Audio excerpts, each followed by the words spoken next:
There is a level of political correctness in America that causes some people to believe, or at least pretend to believe, that equality is the way to go. Even when equality is unfair, some say that it's the right thing to do. Now, you may be wondering, how could equality be unfair? So let's imagine for a moment that you have two gardeners. Gardener number one has nutritious soil, partial sunlight, healthy seeds, and a partial water supply. Gardener number two has a mixture of nutritious and unhealthy soil, spotty sunlight, a mixture of healthy and not so healthy seeds, and a poor water supply. You control the sunlight and the water supply. You've been given one rule. You must give away all of your sunlight and all of your water. You choose to be equal and give everyone, every gardener, the same amount of water and the same amount of sunlight. So here's what happens. Gardener number one, who already had almost everything she needed, now has an abundance of resources and begins to increase her harvest production rapidly, causing accelerated growth. Gardener number two is able to increase her harvest, but not at a pace fast enough to catch up with gardener number one. There are still days when gardener number two goes hungry.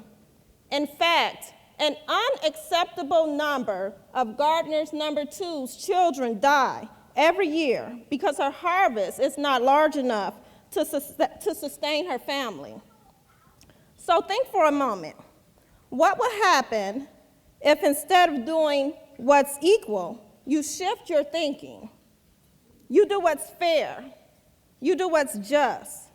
Remember, you control the water and the sunlight. In what equitable ways can you think to distribute your resources? What if, instead of just helping black folks along with everyone else, you created a targeted approach to racial equity and breastfeeding support? What if you made the case that we need to do more now for black babies because they are dying at more than twice the rate of white babies? And you all know that breast milk can save the life of a baby.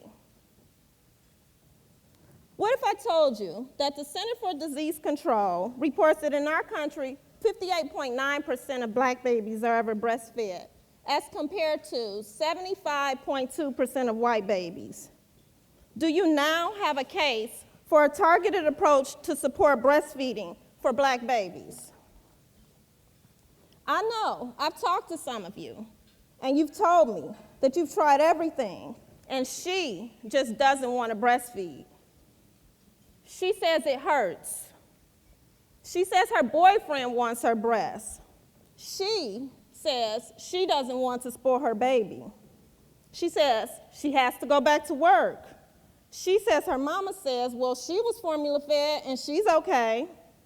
She says cost ain't a factor. I can get free formula from WIC. She says her grandma told her, give the baby cereal. It'll keep her full longer. She says that she can't breastfeed in public. Well, guess what? I did want to breastfeed. As a little girl, when I dreamt of being a mommy, I had always dreamt of breastfeeding. I had always dreamt of being a wife, a stay-at-home mom, living in a house with a white picket fence, and chasing 4 kids around the yard. I had kind of wondered if breastfeeding would hurt, but my inner gut told me that it couldn't be that bad because African people have been breastfeeding since the beginning of time. Did you know that in traditional Africa, there is no known breast milk substitute?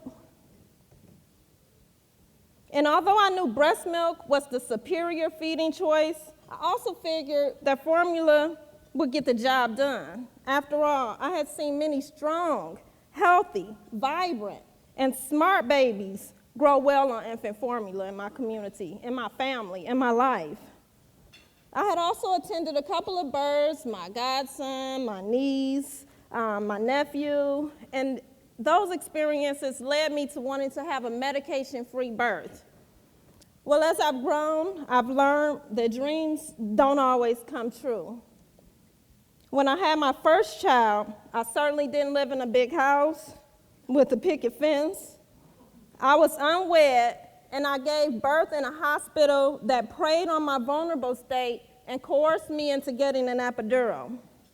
During my night stay at the hospital, my darling daughter, Anaya, was strolled out of the room for some tests.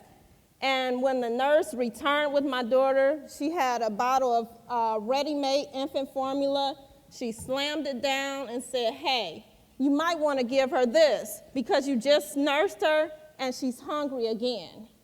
She had a very stern, authoritarian, and dictative voice. In my weakened state, I had no energy to exchange with her. However, I was guarded with some information because my friend had told me, she had warned me that something like this might happen because she had been disrespected in a hospital when she gave birth to her child, and against her better wishes, someone gave her son a bottle of formula. So instead of arguing with her, because I couldn't, just had no energy to, when she left the room, I took the bottle of formula, I put it in the drawer, and I closed the drawer to get it out of my sight. There was no way that I would continue to have my dreams ruined. I kept my stance when it came to breastfeeding my baby. But how sad is it that I had to battle anyone at all? When I returned home, where I resided with my mama, she supported my breastfeeding, and she would just often stare at us nurse. She just really enjoyed watching us nurse. And although she supported and admired us, watching us bond, I learned a few months later that she was secretly suspect of what was really happening. She would call my sister, and she would say, "You know what, this girl is eating like every 45 minutes. Is she getting enough?" See, my sister's my oldest sister. She's a nurse, so she figured she would know. And so I would get calls from my sister. Carla would call, and she's like, "Oh, how's Anaya? How's the feeding?" All the time, I never knew that these conversations happened behind my back. But I'm happy that they were supportive and kept their insecurities a secret until they were personally comfortable that everything was going well. Because who knows how their insecurities could have impacted my breastfeeding experience. So let me tell you about she. She might not tell you that you haven't done everything to help her. She might not tell you that she has to hurdle historical barriers, and she provides her child with early supplementation because it has become a part of her culture out of necessity. That her ancestors provided early foods to their babies because they weren't allowed to feed their babies on demand due to the intense labor of a slave woman. Or that her ancestors were forced to wean their infants to interrupt birth control so that the master could mate and breed more slaves. She may not tell you that she has to hurdle societal barriers because she works in a service industry and there's nowhere clean and private for her to pump her milk. She may not tell you that her breastfeeding experience was compromised within moments after she gave birth at a hospital. I may not tell you that when I went to WIC and I told them that I was exclusively breastfeeding, a staff person who I believe had good intentions, it was like giving me the hookup, like, you know, you might want to say that you're partially breastfeeding so you could get this infant formula. My response to her was, "Oh no, I don't need that." "Are you sure?" "Yeah, I'm sure. You know, I got this." She looked at me as if I was out my mind, like, "I got the hookup. I'm hooking you up, and you're going to say you're exclusively breastfeeding. But I got this." Because guess what? I wasn't going to let WIC ruin my breastfeeding dreams. And you know how I know that she may not tell you this? Because this is the first time that I'm standing here very vulnerable telling anybody about my experience that happened at WIC. And I've been doing this for 6 years now. So I know that she may not tell you. She may not tell you that she has to hurdle social barriers because her mother and sister weren't familiar with the feeding behaviors of an infant baby, of a breastfed baby. She may not tell you that spoiling a baby can be seen as a sign of independence and that some Black women feel a need due to their experiences here in America to prepare their children for early independence. She may not tell you that she needs a system of support. So because she may not tell you, let me tell you. If you work with mothers and families, I need you to stand for a moment, just push back from the table. If you work in or with communities, please stand.